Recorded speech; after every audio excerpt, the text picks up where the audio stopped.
जय जवाहर संगवारी हो। मैं हूँ आपन के संग ललिता चक्रधारी और अपन देखा तो न्यूज प्लस 21। चल एक नजर डालथन बिहने के 10 बड़े खबर में। रायपुर में आज घलो तेज हवा के संग बारिश के है संभावना। मौसम विभाग हा जारी करिस ऑरेंज और येलो अलर्ट। छत्तीसगढ़ के कोरबा जिला बनिस कश्मीर सोमवार के कोरबा पासान क्षेत्र में बारिश के संग ओला गिरिस। छत्तीसगढ़ महाराष्ट्र सीमा में मुठभेड़ हुई। 36 लाख के 4 इनामी नक्सली मन ला ढेर करेगिस। AK-47 समेत कई हथियार बरामद। रायपुर पुलिस हा 3 आरोपी ला करिस गिरफ्तार। सट्टा शराब और आर्म्स एक्ट में ली सेक्शन। छत्तीसगढ़ 10वीं बोर्ड परीक्षा में नकल के वीडियो आई सामने। सरकारी स्कूल में किताब मोबाइल लेके बैठे स्टूडेंट। शिक्षक कर्मचारी मन ला पैसा लेके सेटिंग करतिस। CA के खिलाफ दायर याचिका पर सुप्रीम कोर्ट में आज हुई सुनवाई। 237 पिटीशन लगाई गई।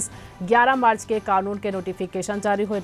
कांग्रेस वर्किंग कमेटी के आज हुई बैठक। LS चुनाव पर घोषणा पत्र में ले सका थे अंतिम रूप। प्रधानमंत्री नरेंद्र मोदी आज कर्नाटक दौरा में रही। कलबुर्गी में जनसभा कर ही संबोधित।